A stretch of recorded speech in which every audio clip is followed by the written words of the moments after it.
그리고 저장을 하고 실행을 한번 해보면 지금 스크린샷으로 올라가 있을 텐데요. 잘 들어오는 걸 볼 수가 있습니다. 정말 1인 기업가나 작은 팀도 큰 기업 못지않은 효율성을 갖출 수 있는 시대가 되었다고 느낍니다.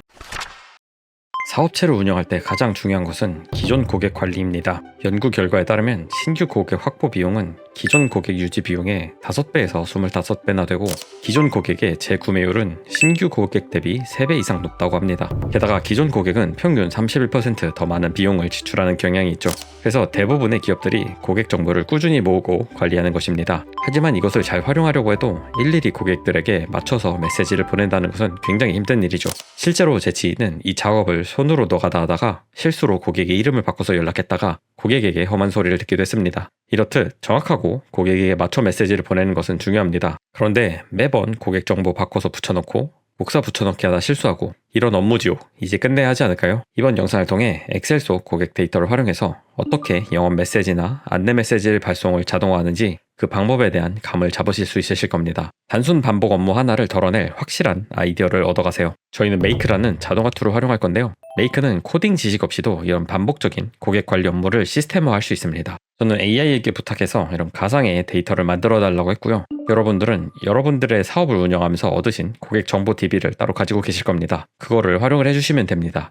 가장 먼저 이 엑셀 데이터를 스프레드시트로 옮겨야 되는데요. 아무래도 메이크에서 접근하기 가장 좋은 게 스프레드시트다 보니까 엑셀보다는 스프레드시트로 퍼서 운영을 해보도록 하겠습니다. 스프레드시트로 옮기는 방법은 굉장히 간단한데요. 구글 크롬 같은 데서 새 탭을 열고 우측에 구글 앱에서 조금 내려보시면 시트가 있습니다. 시트를 누르시고 빈 스프레드시트로 새 스프레드시트를 시작하시면 됩니다. 그럼 이런 식으로 새로운 스프레드시트가 하나 열리게 되고요. 기존에 있는 엑셀 데이터를 가져와 보도록 하겠습니다. 이렇게 드래그를 해서 가져와도 되고 어느 정도 들어간 다음에 컨트롤 A를 누르면 데이터 부분이 전체가 선택이 됩니다. 그래서 컨트롤 C를 통해서 복사를 하고 스프레드시트로 돌아와서 컨트롤 V를 해서 붙여넣기를 해주시면 됩니다. 이러면 똑같은 데이터가 엑셀에서 스프레드시트로 옮겨졌죠. 그럼 저희는 이 스프레드시트를 잘 활용하기 위해서 일단 메이크에서 알아볼 수 있게 이름을 먼저 바꿔주도록 하겠습니다.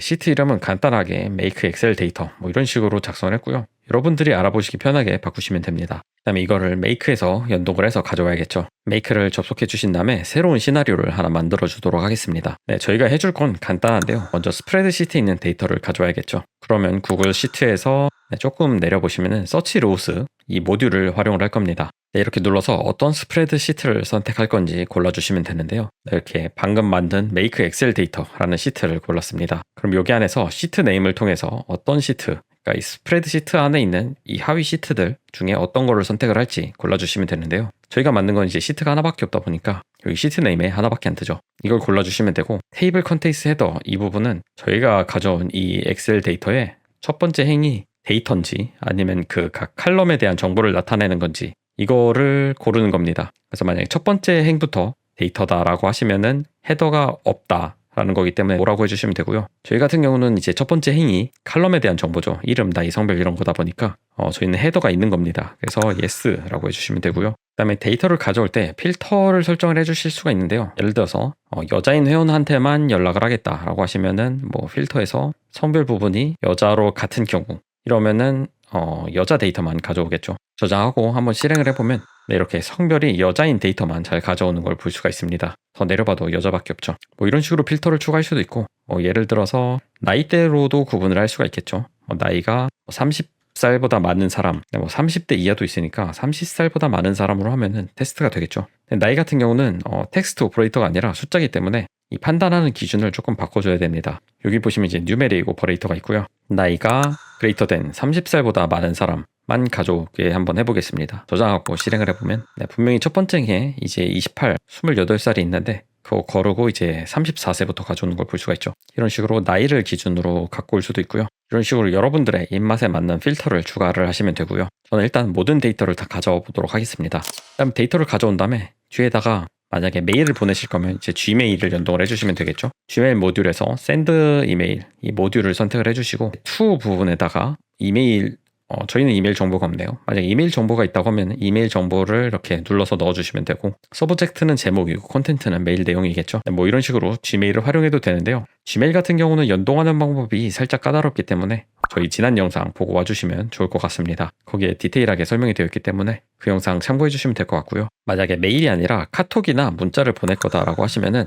저는 솔라피를 추천을 드립니다. 솔라피 모듈을 보면은 텍스트 메시지, 이거는 그냥 실제 문자 메시지를 보내는 거고요. 만약에 카카오 비즈니스 채널이 있다 하시면은 카카오 알림톡 또는 이제 친구톡을 보낼 수가 있습니다. 네, 저희는 솔라피에 미리 번호가 등록이 되어 있고 솔라피를 가입을 해놨기 때문에 발신 번호가 뜨는 거고요. 만약에 솔라피를 처음 접하시는 분들은 솔라피를 먼저 가입을 해주셔야 합니다. 물론 카톡 메시지를 보낼 때마다 요금이 조금씩 발생하죠. 수신 번호 같은 경우는 저희가 엑셀에서 가져온 데이터, 이 중에서 전화번호를 선택을 해주시면 되는데 여기 아래 보시면 숫자만 입력하라고 되어 있습니다. 근데 저희가 가져온 건 하이픈이 있죠. 이 하이픈을 없애줘야 되는데요. 메이크에 있는 기본적인 문자를 다루는 함수를 사용해 보도록 하겠습니다. 네, 리플레이스 함수를 이용을 해서 전화번호에 있는 하이픈을 empty string으로 바꿔버리도록 하겠습니다. 이렇게 되시면은 수신 번호에서 하이픈이 빠진 실제 전화번호만 출력이 되게 되죠. 내용 같은 경우는 실제 문자로 전달할 부분을 작성을 해주시면 되고요. 이렇게 텍스트 메시지로 보내는 경우는 저희가 보내는 이 메이크 시나리오에서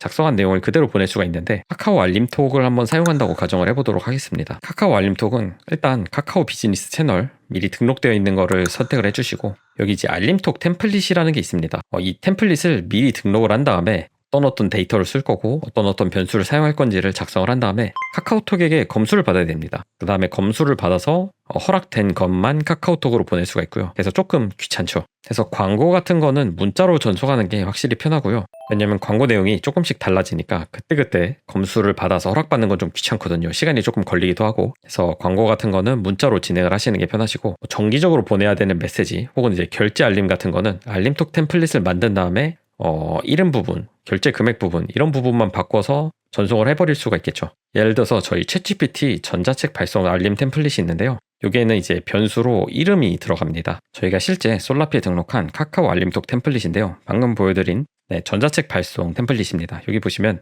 이름 부분이 변수고 나머지 보시면 여기 URL이나 텍스트 부분은 고정인 걸 볼 수가 있죠. 이런 식으로 템플릿이 있을 때는 알림톡 템플릿을 만들어 놓고 이걸 이용하시는 게 더 편합니다. 이런 식으로 설명을 드리긴 했는데 이게 실제로 잘 전송되는지 테스트를 해봐야 될 거 아니에요. 그래서 제 번호를 넣어서 저한테 알림톡이 와보게 한번 세팅을 해보도록 하겠습니다. 알림톡 템플릿은 챗GPT 전자책 발송 이 템플릿을 그대로 사용을 할 거고요. 이름이랑 수신번호 부분만 스프레드시트에서 받아서 보내보도록 하겠습니다. 그러기 위해서 이 스프레드시트에 들어갈 전화번호를 실제 제 번호를 넣어야겠죠. 그래야 저한테 카톡이 올 테니까요. 그래서 이 부분은 제 번호를 넣을 건데요. 아마 모자이크가 돼서 나갈 겁니다.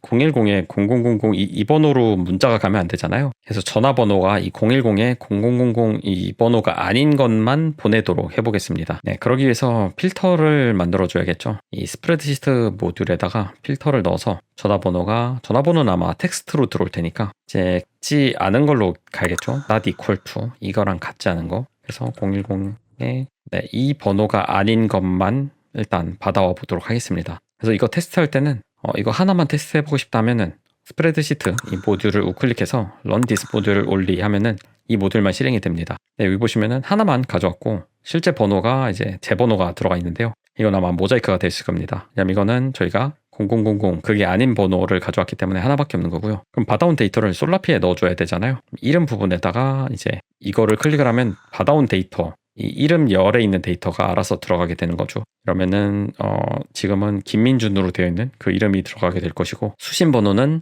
여기는 업데이트가 안 돼 있지만 이 0000이 아닌 실제 제 번호가 들어가게 되겠습니다. 이렇게 넣어놓고 저장을 하면은 제 실제 번호와 가상의 이름이 들어와서 이름은 아까 그 템플릿에서 변수 부분에 그 이름이 들어가게 될 것이고 전화번호 역시 마찬가지로 스프레드시트 이 모듈에서 얻어온 데이터를 넣어주면 되겠죠. 그런데 여기도 똑같이 숫자만 입력하라고 되어 있습니다. 텍스트 함수를 통해서 하이픈을 좀 지워줄게요.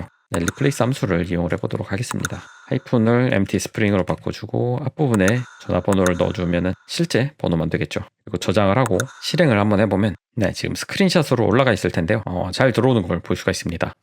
이렇게 엑셀에 고객 명단만 업데이트하면 카톡으로 맞춤형 메시지가 전송됩니다. 이 모든 게 자동으로 이루어진다고 상상해보세요. 보이시나요? 이제 고객 맞춤형 메시지는 AI한테 맡기세요. 물론 이런 생각이 드실 수 있어요. 이거 설정하는 거 너무 복잡한 거 아니야? 매번 오류 없이 잘 돌아갈까? 맞습니다. 처음에는 용어나 인터페이스가 생소할 수 있습니다. 그리고 자동화 설정이 잘못되면 원치 않는 메시지가 발송될 수도 있죠. 하지만 메이크는 시각적인 인터페이스를 제공하기 때문에 보시는 것처럼 코딩보다 훨씬 직관적입니다. 이렇게 간단한 시나리오부터 시작해서 익숙해지면 금방 응용할 수 있죠. 또한 메이크는 실행 내역, 히스토리를 상세하게 보여주기 때문에 어디서 데이터가 오류가 나는지 확인하고 수정하기가 용이합니다. 핵심은 완벽하게 하려고 처음부터 너무 애쓰기보다 이렇게 간단한 자동화 하나라도 직접 만들어 보면서 감을 익히는 것이죠. 저는 요즘 이런 자동화 도구들을 공부하고 또 가르치면서 정말 1인 기업가나 작은 팀도 큰 기업 못지않은 효율성을 갖출 수 있는 시대가 되었다고 느낍니다. 예전에는 개발자나 외주 업체의 도움 없이는 상상하기 어려웠던 일들을 이제 우리가 직접 큰 비용 없이 구현할 수 있게 된 거죠. 반복 업무는 메이크 같은 도구에게 맡기고